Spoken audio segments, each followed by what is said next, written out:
Bismillahirrahmanirrahim. Assalamualaikum warahmatullahi wabarakatuh.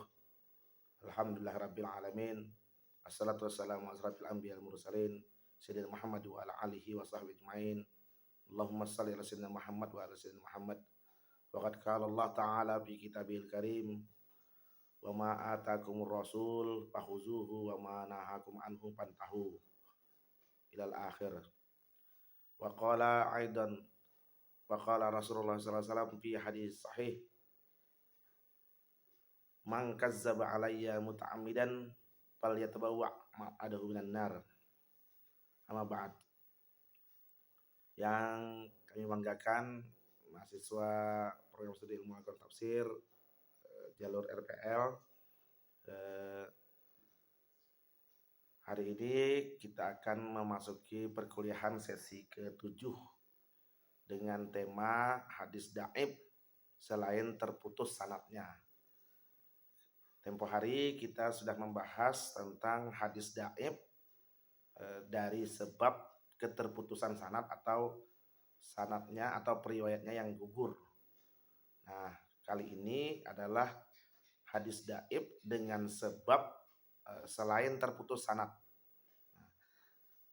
Maksudnya selain terputus sanadnya adalah sebab-sebab hadis dhaif karena tidak memenuhi syarat-syarat kesahihan hadis, utamanya yang 4 selain sanad tadi. Misalkan dhaifnya hadis itu dikarenakan periwayatnya tidak adil, periwayatnya tidak dhabit, mengandung syadz dan mengandung illah.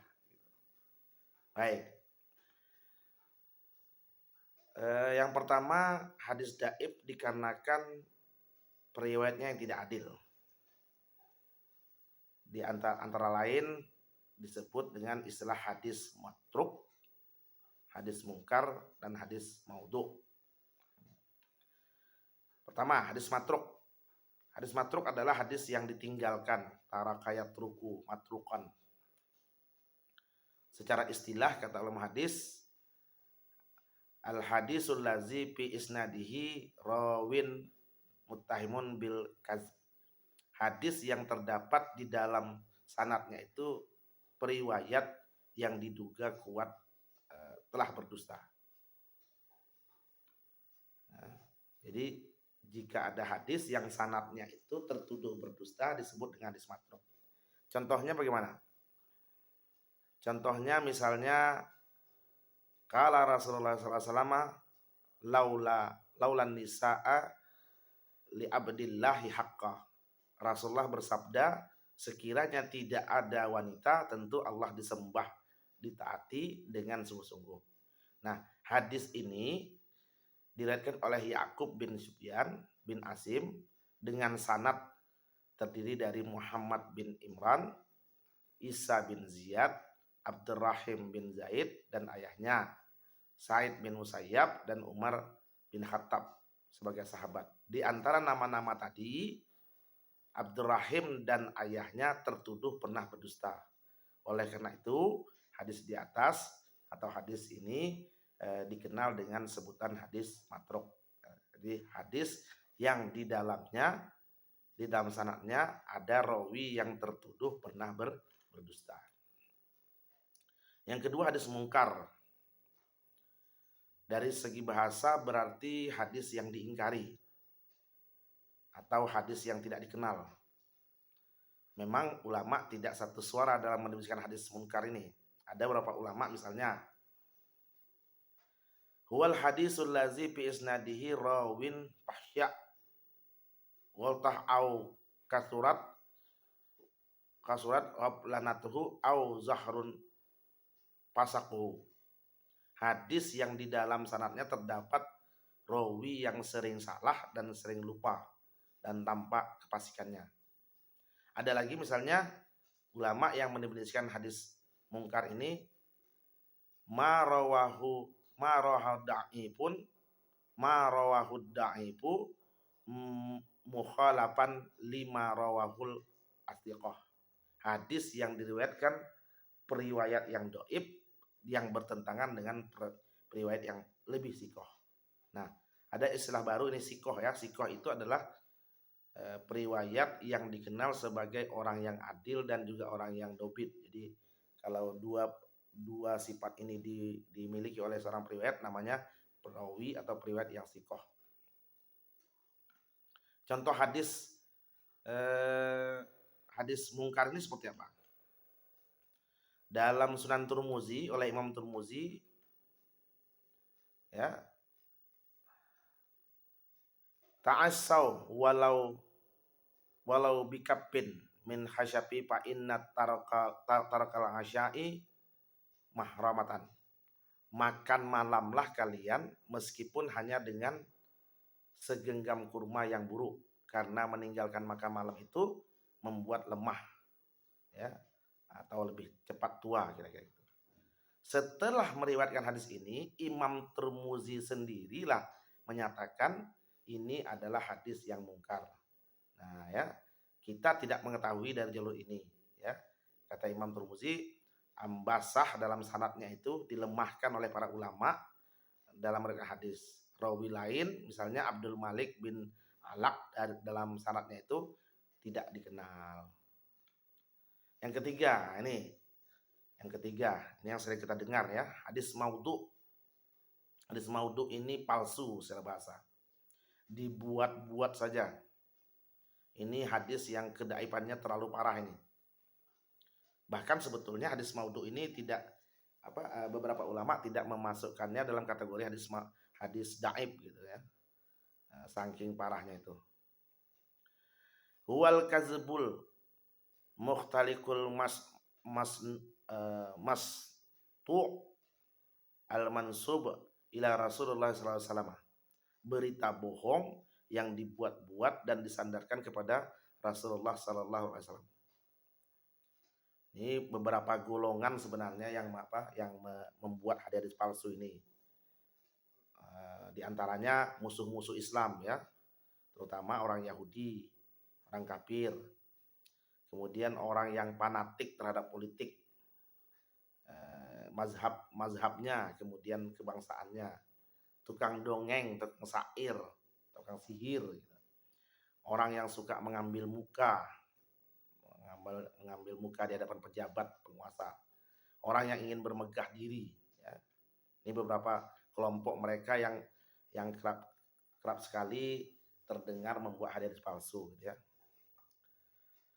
Contoh hadis palsu itu antara lain ini. Ini sengaja saya banyakkan ini agar kita mengenal sebenarnya tidak boleh meriwayatkan hadis palsu ini, hadis maudhu ini, kecuali kalau diterangkan kualitasnya atau keterangannya. Nah, ini kita terangkan bahwa kesemuanya ini dinilai oleh ulama hadis palsu atau hadis maudhu. Yang pertama misalnya hadis palsu yang diriwayatkan oleh Muhammad bin Sa'id Asyami. Kata Rasulullah, ana khatimun nabiyyin, la nabi ba'di illa iyasya Allah. Aku penutup para nabi, tidak ada nabi setelahku kecuali Allah mengizinkannya gitu, atau Allah menghendakinya. Nah, ini salah satu hadis palsu. Ya. Ada juga hadis tentang anak hasil zina, ya, yang setelah diperhatikan, setelah diperbandingkan dengan isi Al-Quran, dia bertentangan dengan Al-Quran. Kata bunyi hadisnya, la yadkhulu waladu zina al jannata sab'u ibtain. Anak zina itu tidak masuk surga hingga 7 turunannya. Nah, ini juga hadis palsu. Ya. Ada lagi hadis misalnya dibuat untuk mencari muka ya, mencari perhatian dari khalifah pada masa Khalifah Al-Mahdi di Daulah Abbasiyah itu. Ada khalifah namanya Al-Mahdi. Ya, seorang pendongeng ya, membuat hadis la sabaka illa hubbin au naslin au khafirin au jannahin. Tidak ada perlombaan kecuali untuk unta. Perlombaan unta maksudnya memanah, berkuda, dan yang bersayap gitu. Ya, karena si pendongeng ini ternyata melihat Imam Al-Mahdi ini punya kecenderungan bermain dengan burung merpati yang dipeliharanya. Jadi dibuatlah hadis semisal atau mengklaim bahwa hobinya Al-Mahdi, Khalifah Al-Mahdi itu baik sesuai dengan hadis Rasulullah. Padahal hadis yang dibuatnya ini adalah hadis palsu. Ya. Nah, ini yang politis, ya, yang politis, kaum fanatik terhadap Ali misalnya. Ya. Aliyun khairul basar, mansyak kupihi pakat kapara. Ya. Ali merupakan sebaik-baik manusia. Barang siapa yang meragukannya, maka ia telah kafir. Nah, ini hadis palsu yang dibuat oleh kelompok fanatis Ali. Dilawan oleh kelompok Muawiyah. Kelompok Muawiyah. Al-umana'u indallahi salasah. Ana wa Jibril wa Muawiyah. Nah, ini kira-kira gitu. Jadi yang dipercaya di sisi Allah itu hanya ada 3 orang saja. Ya. Aku, Rasulullah, maksudnya Jibril dan Muawiyah. Nah, ini kepalsuan hadis ini. Ingat, oleh kita semua ada hadis ancaman bagi mereka yang memalsukan hadis ini atau meriwayatkan hadis palsu ini, kecuali dengan diterangkan tadi keadaannya, ya. Kata Rasulullah SAW, "Man kazzaba alayya muta'ammidan falyatabawwa maq'adahu minan nar." Barang siapa yang berdusta atas nama diriku dengan sengaja, maka bersiap-siaplah mengambil tempat duduknya dari neraka. Nah, ketiga macam hadis tadi, hadis matruk, hadis mungkar, hadis maudhu, ya, itu semuanya hadis daib, ya, hadis daib, termasuk tingkatan hadis daib yang paling parah. Artinya tidak boleh dijadikan landasan dalam beramal meskipun untuk fadailul amal, ya. Fadailul amal itu adalah keutamaan amal beribadah, jadi untuk motivasi. Nah, untuk motivasi ibadah pun hadis ketiga macam hadis tadi dilarang, gitu ya. Hadis maudhu, hadis mungkar, dan hadis matruk. Yang kedua, hadis daib disebabkan periwayatnya tidak dobit, ya, tidak hafal. Ya, di antaranya hadis maklub. Maklub artinya terbolak-balik, ya. Hadis yang diputar balik. Hadis yang sanad atau matannya berubah karena ada lafal yang mestinya diakhirkan tetapi didahulukan, atau mestinya diawalkan tapi diakhirkan, gitu. Nah, contoh hadis yang diputar balik ini. Misalnya dalam hadis Abu Hurairah, kalau tidak salah saya ini di dalam Sahih Muslim. Ya. Ketika Abu Hurairah menerangkan beberapa kelompok orang yang nanti akan dapat naungan Allah di akhirat kelak. Ya. Salah satunya adalah orang yang beramal tetapi tidak riya, tidak niat untuk melihat-lihatkan, gitu. Nah, siapa mereka yang riya itu? Nah, ya, kata Rasulullah, rajulun tasaddaqu bi sadaqatin fa akhfaha hatta la ta'lamu yaminuhu ma tunfiku simali. Seseorang yang ketika bersedekah sehingga tangan kanannya tidak mengetahui apa yang disedekahkan oleh tangan kirinya. Di mana kita tahu bahwa itu hadisnya terbalik-balik? Ternyata ketika disandingkan dengan hadis lain, hadis pada riwayat yang lain dengan substansi yang sama, ya, tema yang sama maksudnya, berbunyi lain, bukan la ta'al hatta la ta'lamu yaminuhu, gitu, tapi hatta la ta'lamu shimaluhu ma tunfiku yaminuhu, gitu, ya. Tangan kirinya tidak mengetahui apa yang disedekahkan oleh tangan kanan. Ya, berbeda dengan yang tadi, tangan kanannya tidak mengetahui apa yang disedekahkan oleh tangan kirinya. Nah, itu hadis maklub, ya. Terbukti bahwa diduga bahwa yang meriwayatkan hadis ini tidak hafal. Yang kedua hadis mudraj. Mudraj ini adalah sisipan atau tambahan-tambahan. Ya, tidak sesuai dengan arti dengan aslinya. Hadis yang susunan sanadnya berubah-ubah atau di dalam matannya ditemukan tambahan-tambahan, sisipan-sisipan yang bukan bagian daripada matan hadis tanpa ada pemisah. Misalnya hadis dari Abu Hurairah ya, tentang menyempurnakan wudhu. Sempurnakan wudhu, celakalah mata kaki dari api neraka. Jadi kita disuruh menyempurnakan wudhu agar mata kaki kita terhindar daripada celaka api neraka. Redaksinya usbuhul wudhu pada hadis di atas itu bukan bagian daripada perkataan Nabi, tetapi perkataan Abu Hurairah sendiri gitu. Ya. Maka menurut ulama Muhammad Tohan misalnya menambahkan kata kalimat dalam hadis hukumnya diharamkan, kecuali kalau tujuannya untuk menjelaskan kalimat yang asing atau yang tidak jelas maknanya. Tapi kalau sudah jelas maknanya kan tidak perlu lagi ditambah-tambah. Yang ketiga hadis mutarib, ini dari kelompok hadis daib disebabkan tidak dobitnya para periwayat. Yang ketiga hadis mutarib. Ya. Mahmud Tahan dalam Taisirul Mustalahul Hadis menjelaskan hadis mutarib adalah maruya ala aujuhu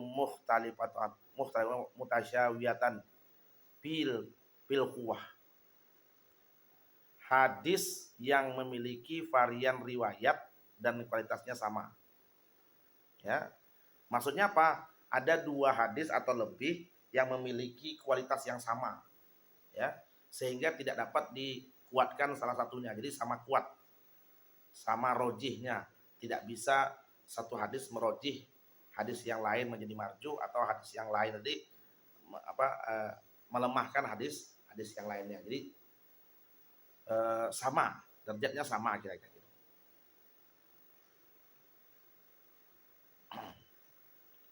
Contohnya misalnya hadis mutarib ini contohnya diriwayatkan oleh Imam Tirmizi dari Syarik, dari Abu Hamzah, dari Sya'bi, dari Fatimah binti Qais. Rasulullah SAW bersabda, "Su'ilan Nabi sallallahu alaihi wasallam aniz zakat. Faqala inna fil mali haqqan inna fil mali la haqqan siwa ya zakah." Nabi SAW bertanya tentang zakat. Maka beliau menjawab, sesungguhnya pada suatu harta ada hak selain untuk zakat. Sementara pada riwayat Ibnu Majah melalui jalur periwayatan yang sama, Rasulullah bersabda, laisa fil mali haqqun siwa zakah. Tidak ada hak pada suatu harta selain zakat. Kedua hadis ini saling bertentangan isi substansinya, ya, sama-sama tentang zakat. Apakah ada hak lainnya ya di luar zakat? Padahal kedua hadis ini bersumber dari jalur riwayat yang sama dengan kualitas periwayat yang sama, sehingga dari keduanya tidak mungkin dikompromikan, dikomparasikan gitu ya, digabungkan. Nah, para ulama bersepakat bahwa hadis mutarib termasuk dalam hadis yang dhaif juga. Baik.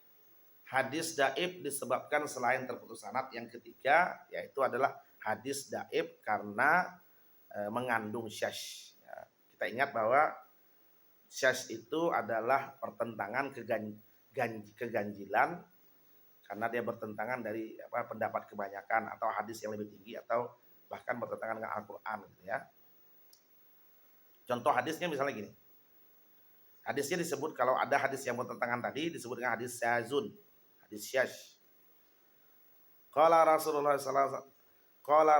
sallallahu alaihi wasallam, yaumu arafah wa ayyamu tasyrik ayyama akala wa syarb. Rasulullah bersabda, hari Arafah dan hari tasyrik adalah hari-hari makan dan minum. Hadis tadi diriwayatkan oleh Musa bin Abi Kubah dengan sanad dari rentetan rawi yang terpercaya. Namun matan hadis tersebut agak ganjil gitu ya. Jika dibandingkan dengan hadis yang diriwayatkan oleh rawi-rawi yang juga dipercaya. Pada hadis lain tidak dijumpai ungkapan yaumu arafah ya. Yang ada hanya ayyamu tasyrik. Jadi keganjilan hadis tadi, syasnya hadis tadi itu terletak pada kalimat yaumu arafah. Yang keempat, hadis daib disebabkan karena mengandung ilat. Ilat ini cacat ya, bencana, penyakit, kira-kira gitu. Jadi kalau ada mengandung ilat, maka hadis tadi tidak sahih dan tidak hasan. Tentu dia daib. Tetapi cacatnya ini tersembunyi lah kira-kira gitu ya, tersembunyi. Contoh hadisnya, qala Rasulullah sallallahu alaihi wasallam,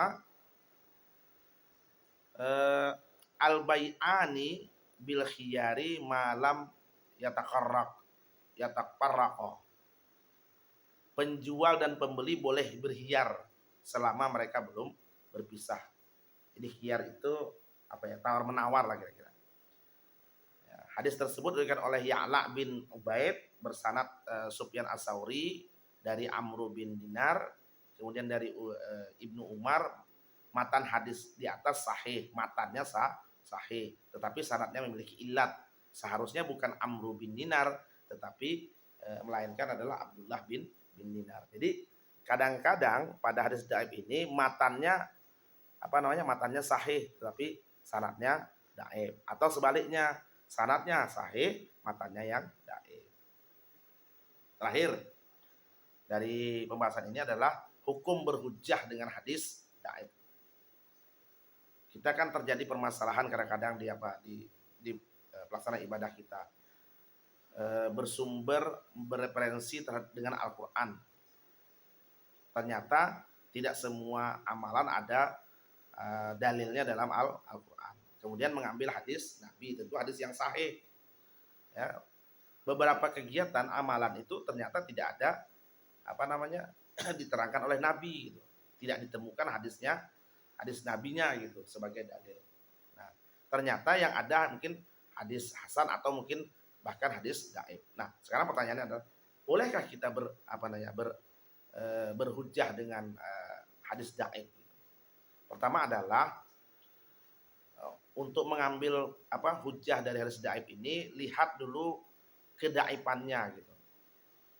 Ya, dari segi sanad, ya, yang paling daib itu adalah yang mu'allaq. Ya. Yang paling lemah itu adalah hadis mu'allaq. Kecuali nanti hadis mu'allaqnya itu dalam Sahih Bukhari. Ya, dalam Sahih Bukhari. Karena kadang-kadang memang Imam Bukhari itu menyampaikan hadis itu tanpa menyebut periwayat pertamanya gitu. Ya, langsung menyebut periwayat sahabat gitu ya. Tujuannya untuk apa? Untuk mempersingkat sebenarnya, untuk mempersingkat atau untuk tidak mengulangi, karena beberapa hadis itu sudah terulang. Di bab ini ada lagi, di bab yang satu lagi ada lagi. Ketika di bab pertama itu sudah disebutkan, maka hadis yang sama pada bab yang lain itu disebutkannya hanya periwayat atau sahabatnya saja. Sedangkan periwayat pertama gurunya Imam Bukhari itu tidak disebutkan. Sehingga kita menduganya mu'allaq, padahal tidak. Itu hanya pengulangan. Ya. Itu yang paling yang paling dhaif itu mu'allaq. Yang kedua mu'dhal, yang ketiga munqati, ya. Yang keempat mursal gitu. Jadi kalau memang mau mengambil, ya mungkin yang mursal atau mungkin yang munqati, ya. Kalau dari kelompok hadis dhaif selain terputus sanadnya itu, misalnya dari keadilan. Nah, itu dari keadilan tuh itu dhaifnya parah sekali, baik matruk, baik mungkar, apalagi maudhu. Ini jangan sampai mengambil dalil berhujjah daripada hadis keadilan tadi ya, keadilan ketidakadilan periwayat tadi, baik mungkar, matruk maupun maudhu, apalagi maudhu. Kemudian kalau dari kedobitan mungkin masih bisa dipakai ya, misalnya hadis maklub ya, hadis maklub itu kan bisa disandingkan dengan hadis yang lain ya. Jika hadis yang lain tidak maklub, bisa saja hadis tadi bisa dipakai. Nah, kalau mudrak juga jangan dipakai. Itu tambahan. Nah, ya. Dan mutarib, kalau mutarib kan sama-sama kuat, jadi boleh saja diambil salah satunya misalnya. Oke, baik. Apa pendapat ulama tentang pengamalan ibadah merujuk pada hadis daib? Pendapat pertama, hadis daib itu dapat diamalkan secara mutlak. Hadis daib itu dapat diamalkan secara mutlak. Pendapat ini misalnya oleh Ahmad bin Hambal, Abu Daud dan sebagainya. Pendapat kedua, dipandang mengamalkan hadis daib sebagai fadhailul amal. Ya, dipandang sebagai fadhailul amal itu adalah motivasi beramal. Kata Ibnu Hajar Al-Asqalani, Abu Hafid Ibnu Hajar, telah disepakati untuk diamalkan hadis daib yang tidak terlalu daibnya. Hadis daib yang bersangkutan berada di bawah satu dalil umum. Jadi hadis daib tapi ada dalil umum di atasnya, dipayungi oleh dalil umum misalnya Al-Qur'an atau hadis sahih yang lainnya. Itu boleh. Kemudian hadis daib yang bersangkutan diamalkan namun tidak disertakan keyakinan atas kepastian keberadaannya. Jadi boleh diamalkan tetapi tidak menjadi mutlak, itu menjadi keyakinan gitu. Ya. Apalagi kalau bisa jangan sampai disandarkan kepada baginda Rasulullah. Karena dia hadis daib gitu. Daib itu kan lemah. Keyakinan ulama terhadap hadis tadi bersumber dari salah satu lemah. Yang ketiga, pendapat yang ketiga, hadis daib sama sekali tidak dapat diamalkan. Baik yang bersangkutan dengan fadhilul amal maupun yang berkaitan dengan halal dan haram. Nah, pendapat ini dinamakan kepada Abu Bakar Ibnu Arabi, seorang qadi. Ini kira-kira yang dapat saya sampaikan. Wallahu alam bisawab. Mudah-mudahan dapat dapat pemahaman. Kalau ada kehilapan kesalahan, saya mohon maaf kepada Allah, saya mohon ampun kepada saudara mahasiswa, saya mohon maaf. Wallahu a'lam bishawab. Assalamualaikum warahmatullahi wabarakatuh.